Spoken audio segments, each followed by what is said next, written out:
I've got for you the best simulation wheel settings for Forza Motorsport. I've been racing this car in real life, and I basically replicated everything that goes on in the simulation settings, which are different to the normal settings. There's a lot more detail here, and there's a lot more subtlety. It's a lot more progressive, the tune that I've done. On default on simulation, you just get way too much happening at the same time. So what I've done is drawn out the most important bits, and I'm going to show you how that works. If you use these settings, you'll be able to finally drift the car around, get into some slip angle, bring it into the slip angle, bring it out of the slip angle. That was a bit too much, obviously. But basically, you can be very, very, very progressive with the car. I spent a couple of hours actually just fine-tuning everything, and I've smashed around and done some laps and felt really, really, really good. This is something you actually really need to try. So let's go into it. I'm going to show you what I've done and explain everything. And again, my philosophy was replicating how this Mazda MX-5 is to drive in real life and how smooth you have to be with it, and the sensation that the car gives you, the information that you get in order to keep it within that window. And sometimes you tease it out of the window a bit and then you bring it back in. And that's something we can do. So we've got a simulation here.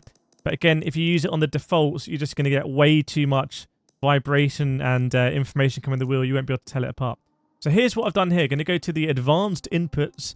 For the steering, dead zone, I've got 0 to 100. So it's just a one-to-one representation.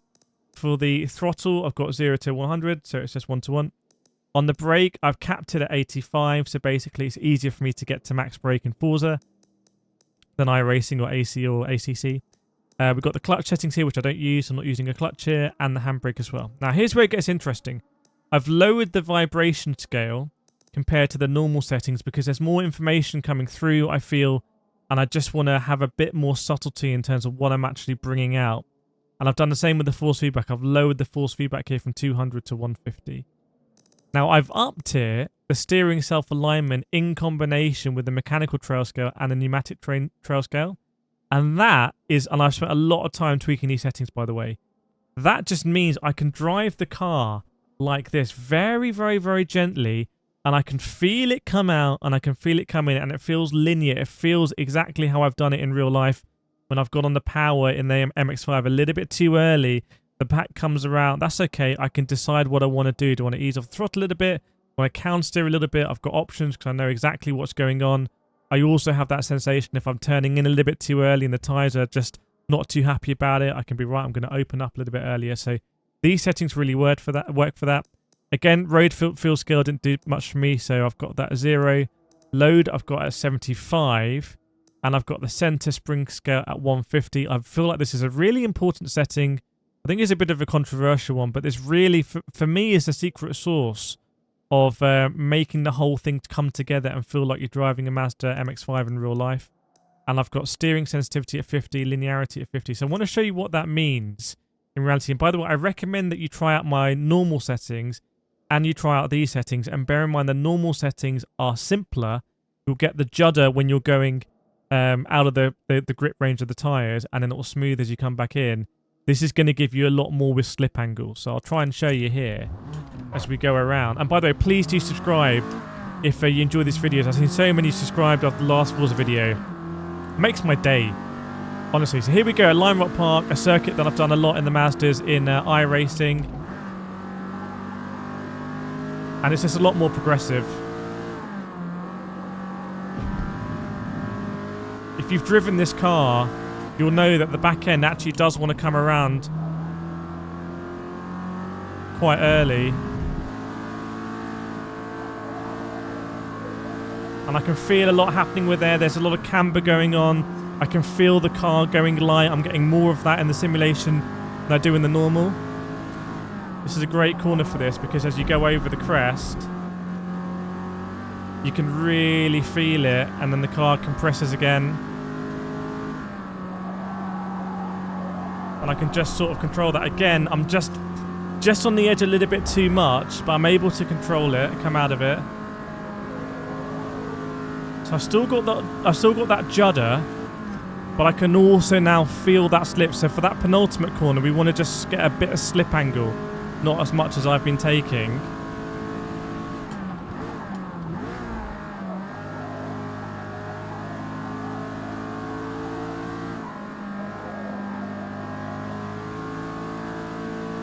staying third here. Really trying to open up this corner. And then turning nice and early, get on the curb. Oh, if I was a bit braver, I'd power out more. But you can see the delta's good against my split. Tricky corners here. Probably a bit too much angle on the brakes, so we bogged down the car. Lost a bit of time. So I was a bit afraid of getting the back end out too much. We are up on the split though.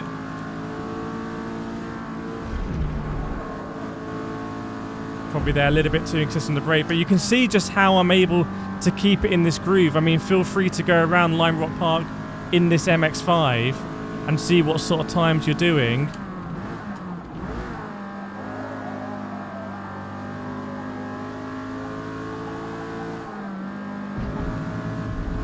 Just come here again, try and really open it up.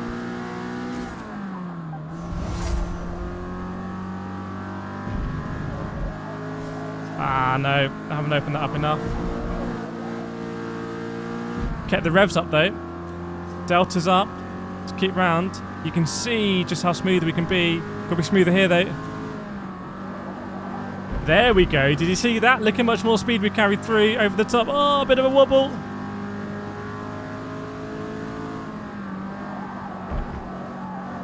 There we go. There's the slip angle. Yes, yes, yes.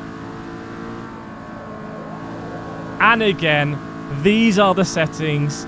These are the settings you need to try. You need to try these settings, please. So, I don't know how that time stacks up. My car's a bit battered, I will be honest.